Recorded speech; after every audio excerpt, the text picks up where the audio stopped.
The best way to tackle any problem is to take it apart, and public speaking is absolutely no different. As I said last week, we're going to break the study down into public speaking into two components, the content and the delivery.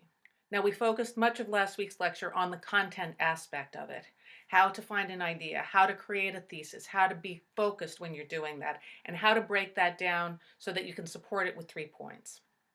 Now, at this point, you should be fairly well along with the thinking, since your assignment is due today, about what your topic is and the 3 points that are going to support it. But I just want to remind you that we're building speeches. We're not writing essays. We're not writing speeches that you're going to ingrain in your memory and then try and make them come out somehow. But no, you're building them so that you have that core idea on the horizon. What do I want my listener to know? What do I want them to think? What do I want them to do? And as you are formulating those 3 points to support that, you're always looking at that point on the horizon and saying, does this information support that? If it doesn't, it's got to go.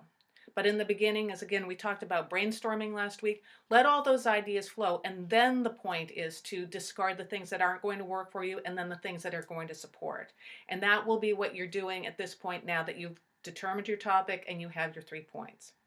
So with that in mind, now we have to move on to the delivery aspect of it this week. And for some of you, that's going to be one of the greater challenges. But just like we did with the content aspect, we're going to break it down. We're going to break it down into the ways that you can approach delivery and how we get to make those words come out of our mouth that are in our heads or on the page. First of all, as I said, it's going to be a challenge for some of you, so I want to just take a little bit of time to talk about speech anxiety, where it comes from, and how we can approach it. Uh, as I told you, I've been teaching this course for a very, very long time, and I have done an enormous amount of reading and studying and thinking and working with people and talking to actors and politicians and people who live on the stage, people who make a living making words come out of their mouth, to see what their thoughts on are about public speaking and nervousness, anxiety, fear for some of you. And the first thing that you absolutely need to know is that it is normal. It's absolutely normal for everybody, even people who have careers in public speaking. As I told you last week, I mean, even when I'm coming into this classroom that I've taught for over 20 years, my heart flutters. If I don't have that push of energy, then I know that I'm not energized, I'm not engaged, I'm not going to be present. So you can just understand that no matter what kind of feeling you are, how high the anxiety or how manageable the anxiety is, it's absolutely normal. And the idea is that we are not going to make that anxiety go away, because for one thing, we want to hold on to it because we want that energy, but it's also impossible to just make anxiety go away. What we do is develop a plan to manage it. So one of the ways that we do that is, again, to take it apart. So where does this idea of speech anxiety come from? Well, I've always like to compare speech anxiety to electricity. And because basically your body is just reacting to this stimulus that you're being required to get up in front of an audience, which is not entirely a natural thing to do. And your body is responding. Just the way that adrenaline moves through your body, it's adrenaline is what's happening. Your body is pushing adrenaline through your body, and just as your body creates adrenaline, we have electricity in our homes and our buildings that also moves through. And when it's controlled and when it's doing its proper job and it's coming out of the right outlets, it does all these wonderful things for us. It turns on our TVs and charges our phones and makes the lights come on. Same thing with the adrenaline, the energy in your body. If you're using it properly, it will energize your performance. It will make your brain sharper. It will engage you in the prospect of what you're doing up here. It's when it goes asunder is when we get into trouble, when it overrides our rational thinking. And that's where the nervousness comes from. And some of those manifestations are people complain about browning out. What's happening is that you're just not getting sufficient oxygen to your brain. It's not like you're having an out-of-body experience. It's just that because that adrenaline is moving through and the blood isn't flowing properly, you're not getting proper blood to your brain, and that's the brownout thing. Or shortness of breath because you're not breathing properly. Again, the adrenaline is overriding everything else that's going on in your body. So one of the things that we're going to have to do is figure out how to manage the adrenaline in the body. But again, let's go back to where some of these origins of speech anxiety come from. And one of them, I mean, easiest to start with is lack of training. Aren't we all nervous when we're asked to do something that we don't know how to do well? I used to play golf with my dad when I was about your age, when I was in my 20s, and I just couldn't believe that they always put the first tee right in front of the clubhouse. So I didn't play very well, and that first drive that you had to take was in front of all of these people. And I thought, why can't they put the first tee out in the woods so that I can practice and, hit all of my stupid shots so nobody else was seeing? So there we are, trying to learn how to do public speaking in front of each other. So we don't necessarily have all the training that we need right up front. And so you're actually learning in front of each other, in front of an audience, which of course is going to make you a little bit nervous. So, I mean, just the fact that you haven't necessarily been trained, and I think we even did a survey last week about how many people had actually public speaking training.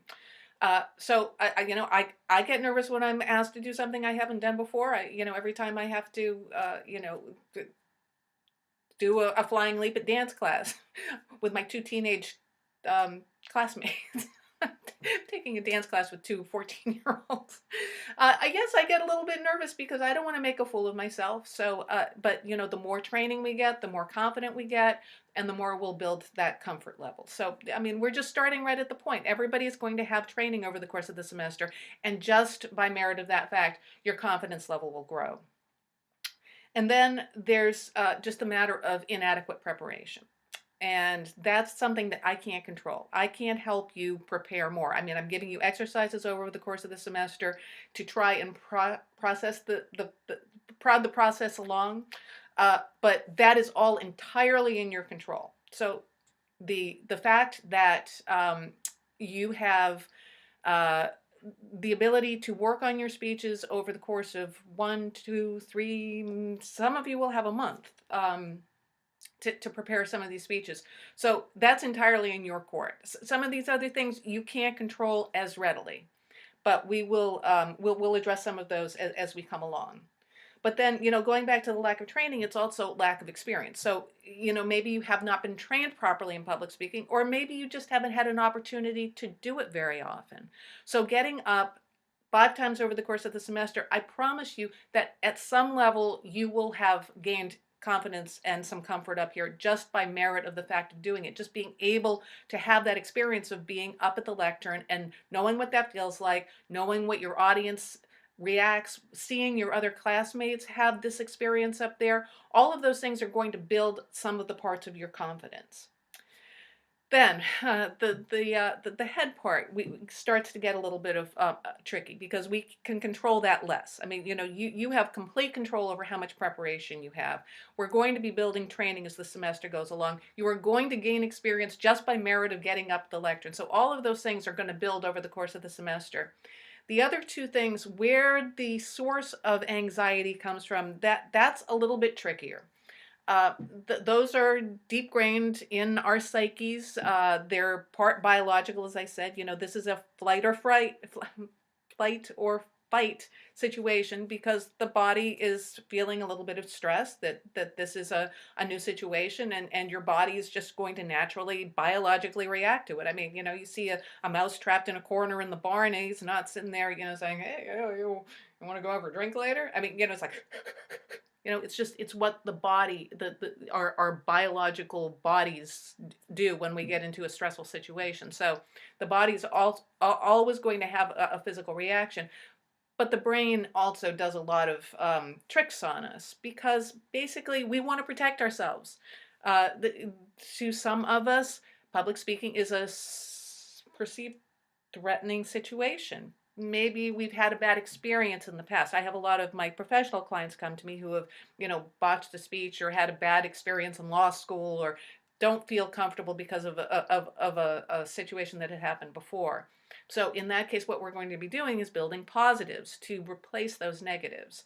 And very often the negative experience wasn't even maybe your fault, or, that it wasn't even directed at you, but it's a perception that you've now carried around in your head.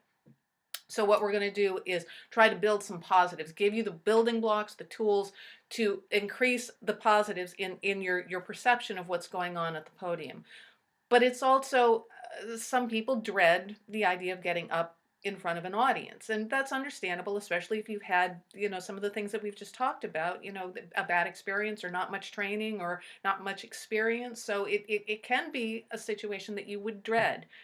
But what ends up happening is that you start creating a negative cycle, and that negative cycle perpetuates itself. So you start thinking, "Oh, I have to do a speech in 2 weeks. I'm gonna put it off. I'm gonna put it off. I'm not gonna think about it. If I don't think about it, then it's not gonna threaten me." And then, another week goes by, and now we're getting down to days, and it's like, "Oh, I still have to do that speech." And now the anxiety is building on top of everything else. So you've put aside doing that assignment, and now you're adding this pressure of anxiety through procrastination. So already you're creating this sort of negative downward spiral that's going to affect the ultimate performance and the way that the words come out of your mouth.